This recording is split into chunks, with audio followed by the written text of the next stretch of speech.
मानव को ईश्वर से उपहार स्वरूप एक मस्तिष्क मिला है। मानव इस मस्तिष्क का कब, कैसे और कितना उपयोग करता है, यह उस पर निर्भर करता है।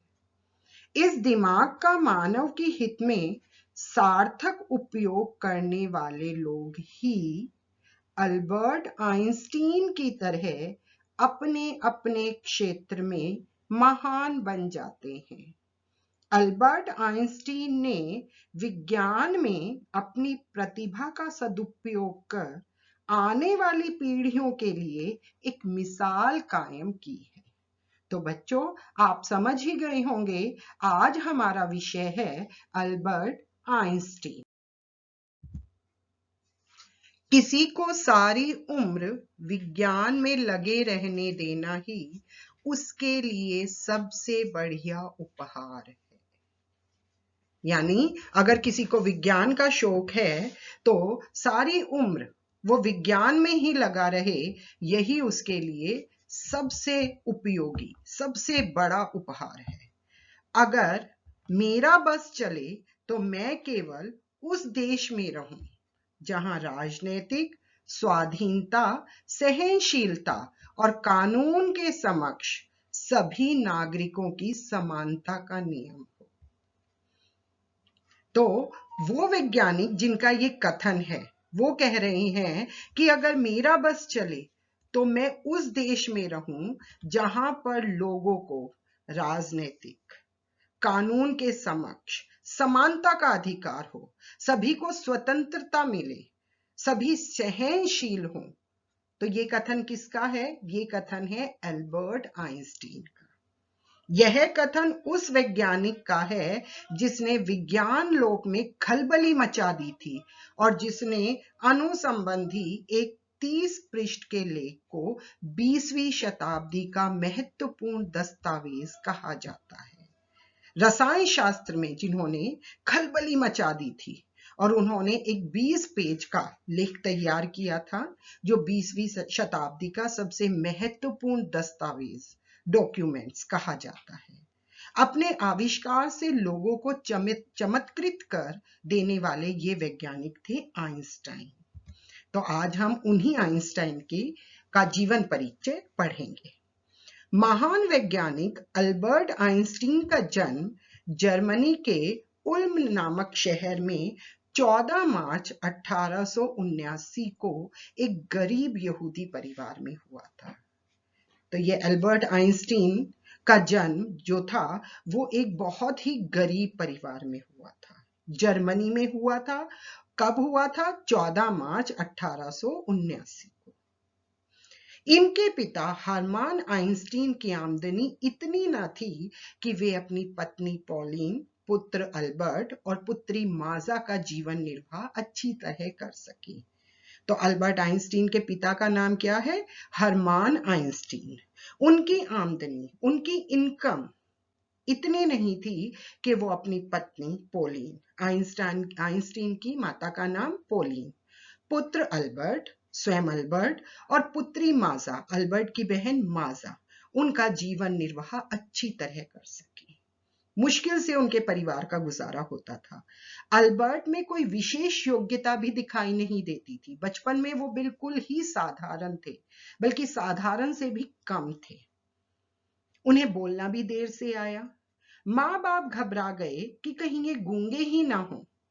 तो बचपन में बहुत देर से उन्होंने बोलना शुरू किया, तो उनके माता पिता बहुत घबरा गए थे, कभी ये गूंगे ही ना हो, कभी ये सारी उम्र बोले ही ना।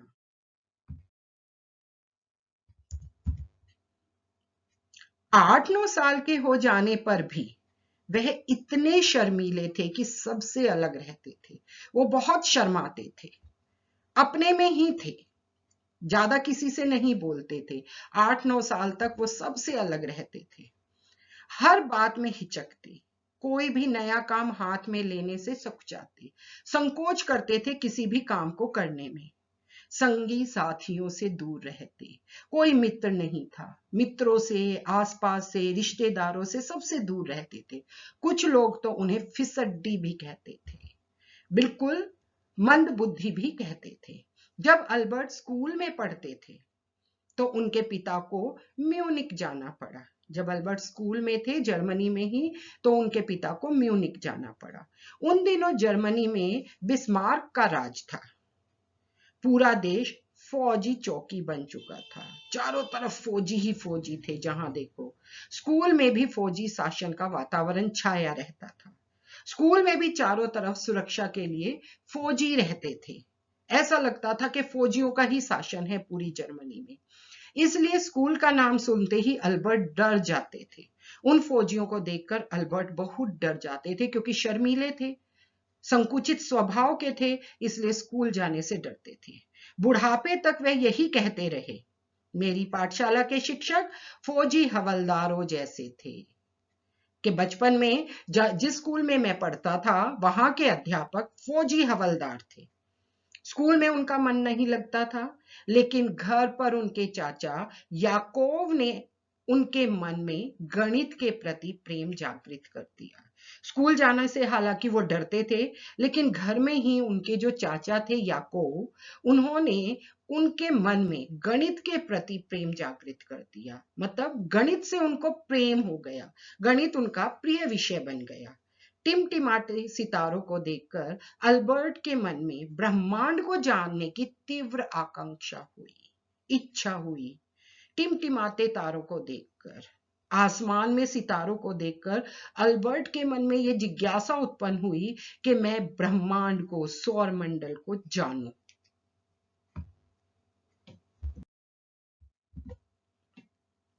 सन 1894 में अल्बर्ट के माता पिता इटली के मिलान नगर में जा बसे।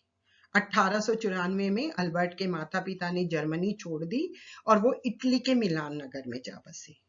पर उन्हें पढ़ने के लिए म्यूनिक ही छोड़ गए। लेकिन क्योंकि उनकी पढ़ाई पूरी नहीं हुई थी, तो वो बीच में उसकी पढ़ाई छुड़वाना नहीं चाहते थे, तो अल्बर्ट आइंस्टीन को वो म्यूनिक ही छोड़ गए। बाद में जब वह भी इटली गए तो बहुत खुश हुए, क्योंकि जर्मनी का सैनिक वातावरण उन्हें बिल्कुल पसंद नहीं था। जैसा कि पहले बताया गया है, वो फौजी वातावरण से इतना डरते थे कि उन्होंने स्कूल भी जाना छोड़ दिया था। तो जब उनकी पढ़ाई पूरी हो गई म्यूनिक में और जब उन्हें इटली जाने का मौका मिला, तो वे बहुत खुश हुए, क्योंकि उन्हें जर्मनी का सैनिक वातावरण बिल्कुल पसंद नहीं था। वो स्वच्छंद रहना चाहते थे। वहां से वे स्विट्जरलैंड आ गए। स्विट्जरलैंड का वातावरण उन्हें इतना पसंद आया कि उन्होंने जर्मन नागरिकता को छोड़कर स्विट्जरलैंड की नागरिकता स्वीकार कर ली, क्योंकि वो वहीं पर बसना चाहते थे। उनको वहां का वातावरण बहुत पसंद आ गया था, तो उन्होंने जर्मनी की नागरिकता को छोड़ दिया और स्विट्जरलैंड की नागरिकता को स्वीकार कर लिया। डिग्री तक की पढ़ाई पूरी कर लेने के बाद अल्बर्ट ने विवाह कर लिया। कॉलेज की पढ़ाई पूरी करने के बाद अल्बर्ट ने विवाह कर लिया। उनकी शादी हो गई। उनकी पत्नी का नाम मिलेवा मैरिस था। पत्नी का नाम मिलेवा मैरिस था। उनके 2 पुत्र हुए, अल्बर्ट जूनियर और एडवर्ड। उन्हें स्विट्जरलैंड के बर्न नामक शहर में पेटेंट विभाग में नौकरी भी मिल गई। उन्होंने स्विट्जरलैंड जब बसने का फैसला कर लिया, वहां की नागरिकता स्वीकार कर ली, तो उसके बाद वहीं पर पेटेंट विभाग में उन्हें नौकरी भी मिल गई। तकनीकी विशेषज्ञ का काम था, टेक्निकल एक्सपर्ट का काम था, यानी पेटेंट के लिए जो आवेदन पत्र आते थे उन्हें जांचना, उनकी जांच परख करना कि वो ठीक है या नहीं। साथ ही साथ वे स्वतंत्र रूप में वैज्ञानिक अनुसंधान भी करते रहे। पेटेंट विभाग में नौकरी तो कर रहे थे, लेकिन उसके साथ साथ वे वैज्ञानिक अनुसंधान में भी स्वतंत्र रूप से लगे रहे। अपनी एक छोटी सी लैब बना ली और वहां पर वे वैज्ञानिक अनुसंधान करते रहते थे। जब वे बर्न की गलियों में अपने नवजात पुत्र को गाड़ी में टहलाते, तब भी उनका मस्तिष्क सृष्टि के रहस्यों की उधेड़-बुन में लगा रहता। यानी जब वो दिनचर्या के कार्य भी करते थे, घूमने जाना है, घर का कोई कार्य करना है, उस समय भी उनके मस्तिष्क में सृष्टि के, संसार के रहस्यों को जानने की इच्छा लगी रहती थी। वह अपने आसपास के वातावरण को एकदम भूल जाते थे। और उस समय भी वो अपने आसपास के वातावरण को बिल्कुल भूल जाते थे। उन्हें पता ही नहीं चलता था कि मेरे आसपास क्या हो रहा है, क्योंकि उनका सारा ध्यान अपने मस्तिष्क में उठे विचारों पर ही केंद्रित रहता था। कभी कभी रुककर वे अपनी डायरी में अपने मस्तिष्क में उठे विचारों को भी लिख लेते।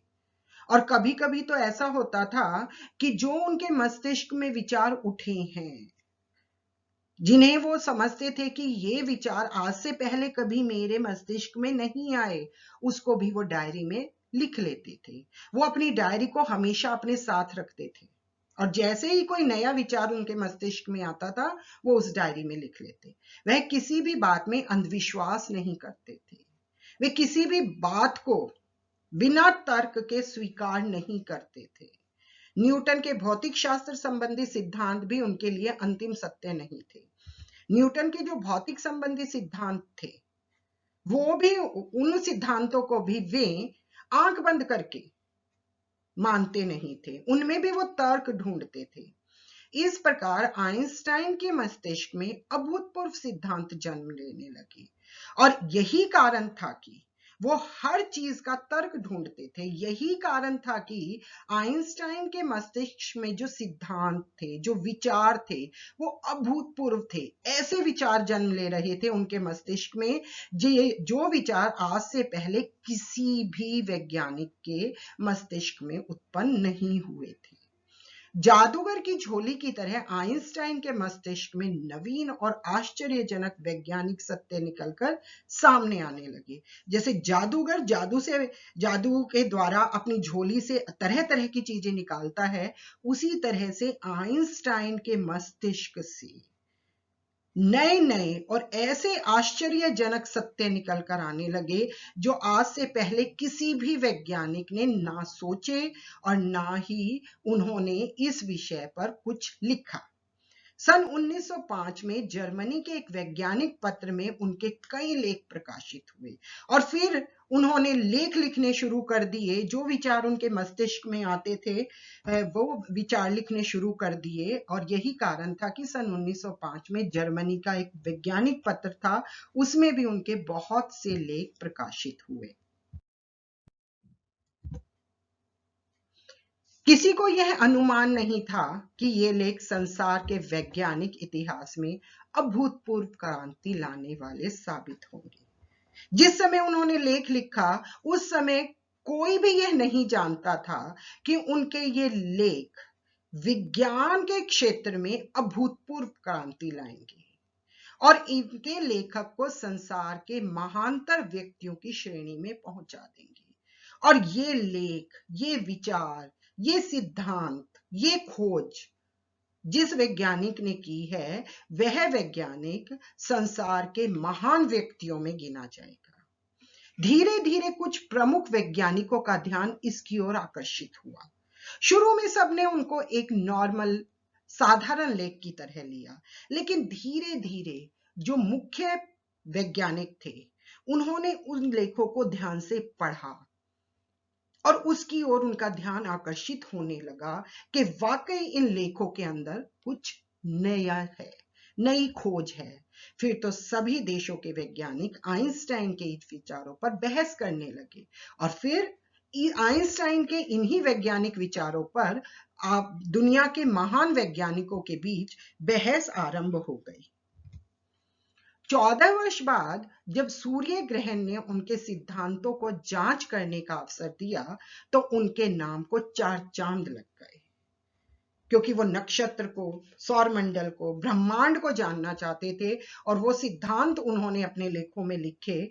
तो जब 14 वर्ष बाद सूर्य ग्रहण आया, तो उन्होंने जो लेख लिखे थे ब्रह्मांड से संबंधित, उन सिद्धांतों को जानने का अवसर आया, और वो सिद्धांत 100% सही साबित हुए, और उनके नाम को 4 चांद लग गए, यानी उनकी पूरी दुनिया में प्रसिद्धि हो गई। वैसे वे कई वर्ष पूर्व ही असीम ब्रह्मांड की अनेक रहस्यमयी बातों पर प्रकाश डाल चुके थे। वैसे तो उन्होंने पिछले कई सालों से इस ब्रह्मांड की अनेक रहस्यमयी बातों पर प्रकाश डाला था, लोगों के सामने अनेक रहस्य लाए थे। अब आइंस्टाइन अज्ञात वैज्ञानिक नहीं रहे थे, अब आइंस्टाइन को पूरी दुनिया जान गई थी। अब वो एक अज्ञात वैज्ञानिक नहीं रहे थे।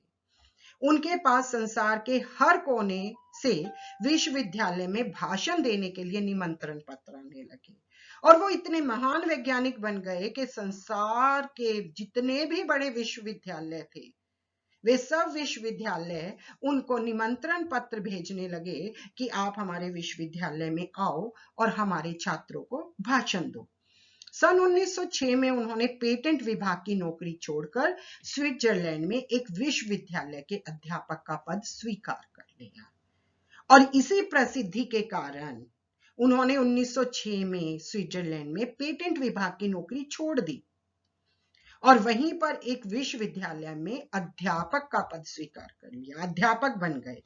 सन 1909 में वे भौतिकी के मूल सिद्धांतों के असाधारण आचार्य होकर ज्यूरिक लौट आए और 1909 में क्या हुआ कि भौतिकी के उन्हें असाधारण आचार्य मान लिया गया, फिजिक्स का, कि उनके मुकाबले का दुनिया में कोई भी और वैज्ञानिक नहीं है। सन 1911 में वह प्राग में आचार्य नियुक्त हुए, पर सन 1912 में वे फिर ज्यूरिक लौट आए। 1909 में उन्होंने ज्यूरिक छोड़ा और 1912 में वे फिर ज्यूरिक लौट आए।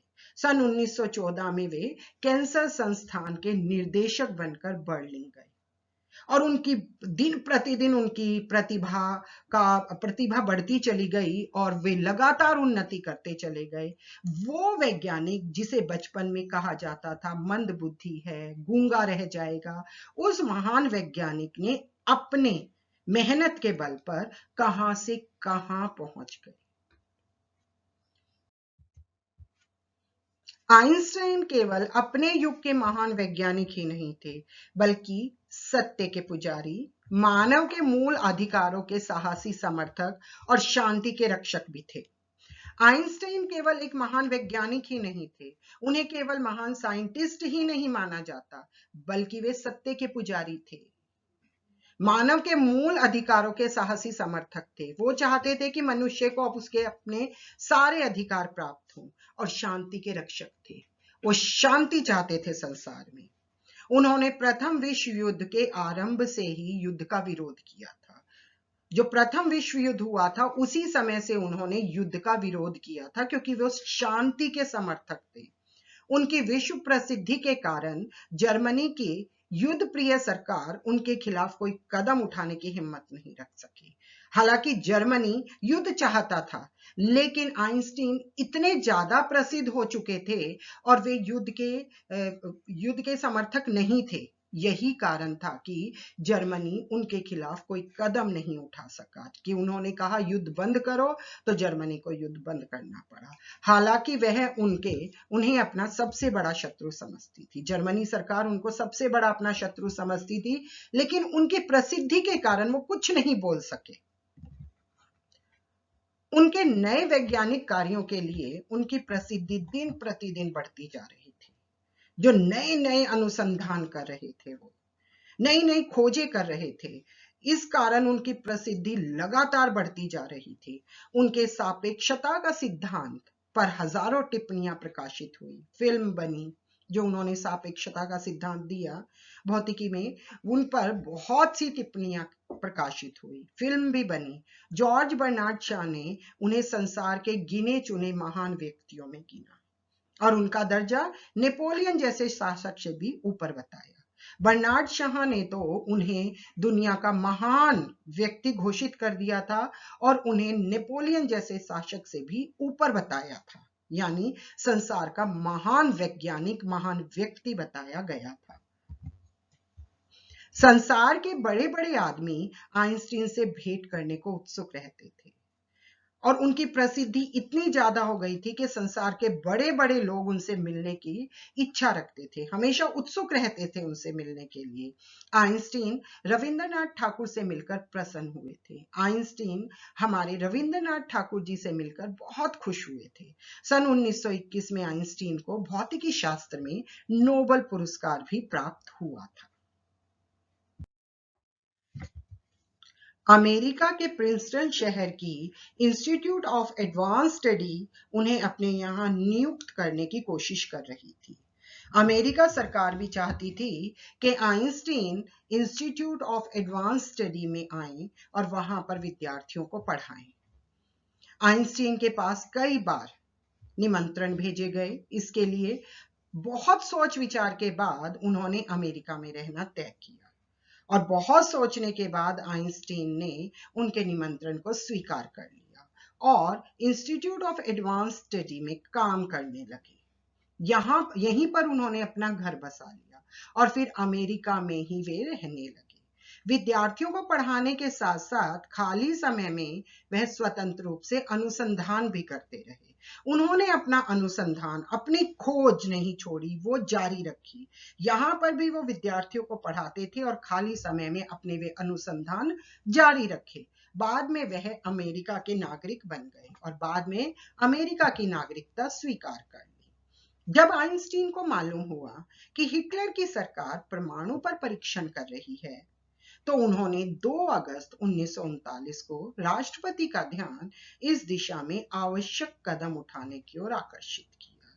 जब आइंस्टीन को मालूम हुआ कि जर्मनी में हिटलर की सरकार परमाणु पर परीक्षण कर रही है, तो उन्होंने वहां के राष्ट्रपति को भी पत्र लिखा था और उनका ध्यान इस तरफ आकर्षित किया था।